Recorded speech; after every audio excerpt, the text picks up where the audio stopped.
आज के इस लेक्चर में हम डिस्कस करेंगे पुष्प की संरचना और उसके कार्य। ये सब मैं आपको हिंदी में बताऊंगा और इसी के साथ हम इसके बारे में जानेंगे कि जायांग और पुमंग और जायांग क्या होता है, पुष्प में मेल पार्ट कहाँ होता है, फीमेल पार्ट कहाँ होता है। तो चलिए शुरू करते हैं। सबसे पहले हम जानते हैं कि पुष्प में ऐसे कौन कौन से भाग होते हैं। तो पुष्प में मुख्यतः 4 भाग होते हैं। पहला भाग होता है बाह्यदल पुंज, यानी इसको हम कैलेक्स कहते हैं। दूसरा भाग होता है दलपुंज, इसे हम कोरोला कहते हैं। तीसरा भाग होता है पुमंग, इसे हम एंड्रोजियम कहते हैं। चौथा भाग होता है जायांग, इसे हम स्त्री केसर भी कह सकते हैं। अगर आप कहीं जायांग लिखेंगे तो वहाँ पर आप लिखना पड़ेगा जाइनोजियम, और अगर आप स्त्री केसर लिखेंगे तो वहाँ पर आपको पिस्टल लिखना पड़ेगा। तो इसके और भी भाग हैं, लेकिन वो इसके जो मुख्य भाग है ये आपको मैंने बताया 4 भाग है, और इसके अंतर्गत आने वाले और भी भाग है। तो इसको मैं आपको एक चित्र के माध्यम से समझा देता हूँ। तो आपके सामने ये चित्र है, इसमें आप देखिए कि इस चित्र में सबसे पहले हमने समझा था कि बाह्यदल पुंज के बारे में। तो लेकिन यहाँ पर तो बाह्यदल लिखा है, यानी सेपल। अगर हम इन दोनों को मिलाकर कहें तो इनको हम कहेंगे बाह्यदल पुंज। पुंज मतलब समूह, और ये चूँकि अकेला हमने लिखा है इसीलिए इसको हम लिखेंगे बाह्यदल, और अकेले को बाह्यदल को हम क्या कहते हैं, सेपल कहते हैं। और ये हमेशा ग्रीन कलर का होता है, और हर सभी पौधों में ग्रीन कलर का होता है। फूलों में, ये पौधों में जैसे पुष्प कली अवस्था में होता है ना, उस टाइम पर ये उस पुष्प को रक्षा प्रदान करने, उसके अंगों को सुरक्षित रखने का कार्य करता है। और इसी के साथ हम दूसरे बारे में जानते हैं कि दलपुंज मैंने पढ़ाया था, आपको बताया था कि दलपुंज आखिर क्या होता है। तो दलपुंज, पुंज का अर्थ में आपको बताया कि समूह होता है, और यहाँ पर मैंने आपको एक इसमें बताया कि दल यानी कि पेटल। दल इसको एक ही को मैंने बताया कि ये दल है, लेकिन अगर हम इन सभी को मिलाकर बताएंगे तो यहाँ पर हम कहेंगे दलपुंज है। और पुष्प में सबसे ज़्यादा पाए जाने वाला भाग जो है दलपुंज होता है। और ये इसीलिए इसमें आपको रेड कलर का दिखाई दे रहा है, और सभी पौधों में अलग अलग कलर का होता है। वैसे एक ही जाति के पौधों में एक जैसा होता है, और अलग अलग जाति के पौधों में अलग अलग होता है। और इसमें जो आपको दिखाई दे रहा है कि ये जो कलर है ये अलग अलग रंगों के होते हैं सभी पौधों में। और ये इतने इस कलर का क्यों होता है, ये इसलिए होता है क्योंकि ये पुष्पों की तरफ कीटों को आकर्षित करते हैं, जिससे कि इनमें परागण की क्रिया संपन्न हो पाए। परागण के वीडियो में आपको आगे के लेक्चर में आपको बताऊंगा, लेकिन उससे पहले हम जानते हैं कि मैंने आपको बताया था पुंकेसर के बारे में, पुमंग के बारे में। तो पुमंग क्या है, पुमंग जब ये जो आपको यहाँ से निकलते हुए आपको दिखाई दे रहे हैं, ये 4 भाग आपको दिखाई दे रहे हैं, तो इनको हम इन सभी को सामूहिक रूप से हम कहेंगे, समूह में हम कहेंगे इनको पुमंग। यहाँ पर जो आप देख रहे हैं कि ये जो आप देख रहे हैं कि पुतंतु यानी फिलामेंट, इसको हम कहेंगे फिलामेंट। और इसके ऊपर वाला जो भाग है, ये जो गोल गुंबद वाला आकार है, इसको हम कहते हैं परागकोश, और इसमें ही परागकण उपस्थित होते हैं। और इन सभी को मिलाकर हम कहते हैं इस एक भाग को हम कहेंगे पुंकेसर, यानी स्टेमन। तो इसके बाद हम जानते हैं कि स्त्री केसर के कौन कौन से भाग होते हैं। स्त्री केसर यानी कि जायांग।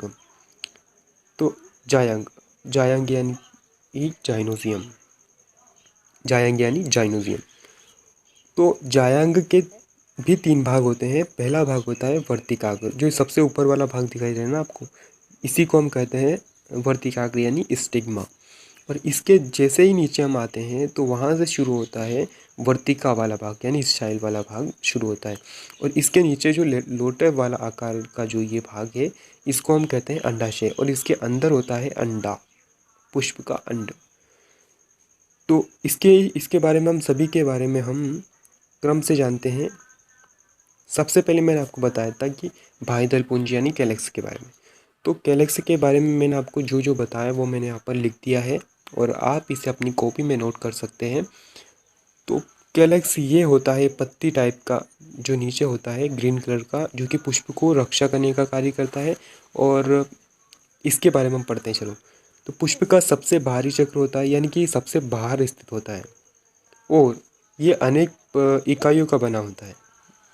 मतलब ये एक एक भाग नहीं होता है इसका, एक से अधिक भाग होता है, इसीलिए हम इसको कहते हैं दल पुंज, बाह्यदल पुंज।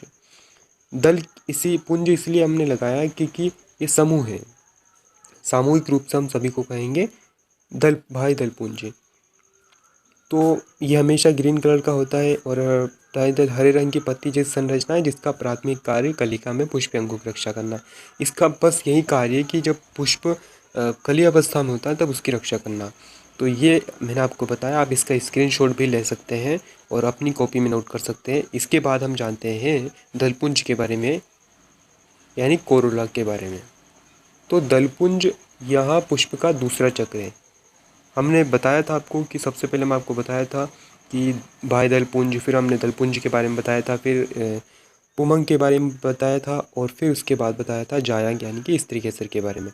तो ये दूसरा चक्र आया है हमारा कोरोला, और यहाँ पुष्प का सब दूसरा चक्र होता है, और यहाँ भी अनेक इकाइयों का बना होता है। मतलब ये भी एक से अधिक दल से बना होता है, और प्रत्येक इकाई को हम दल कहते हैं। मैंने आपको बताया है कि जो इसका एक भाग है, ये एक भाग, इसको हम दल कहते हैं। ये दल को हम इंग्लिश में पेटल कहते हैं, और ये कई रंगों के होते हैं। इसका प्रमुख कार्य होता है कीटों को अपनी ओर आकर्षित करना। इसके बाद बात करते हैं हम पुमंग के बारे में। तो पुमंग पुष्प का तीसरा चक्र है, और ये बाह्य आवश्यक चक्र है, और यहाँ भी अनेक इकाइयों का बना होता है, और इसकी एक इकाई को हम पुंकेसर कहते हैं। पुंकेसर एक इकाई, मतलब जैसे ये एक एक जो पुतंतु आपको दिखाई दे रहा है और परागकोश है। पुतंतु हम कहते हैं कि जो शुरुआती सिरा आता है आपका यहाँ पर, इसको हम कहते हैं फिलामेंट यानी कि पुतंतु, ये जो पतला वाला भाग है। और इसके ऊपर जो आपको गुंबद टाइप जो दिखाई दे रहा है गोल गोल भाग, इसको हम परागकोश कहेंगे, और इसमें परागकण उपस्थित होते हैं। परागकोश को हम इंग्लिश में एंथर कहते हैं।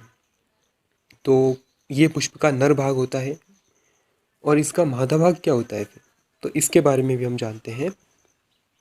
तो जायांग या स्त्री केसर,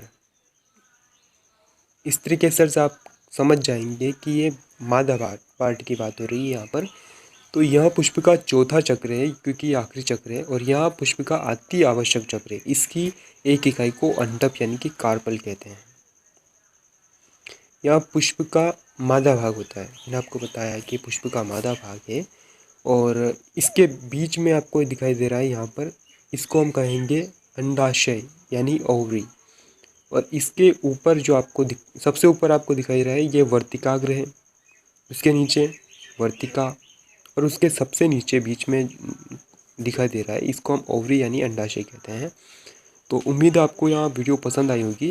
अगर आपको यहाँ वीडियो पसंद आती है तो प्लीज़ वीडियो को लाइक ज़रूर करें, और चैनल पर नए हो तो चैनल को सब्सक्राइब करना बिल्कुल भी ना भूलें। Thanks for watching this video.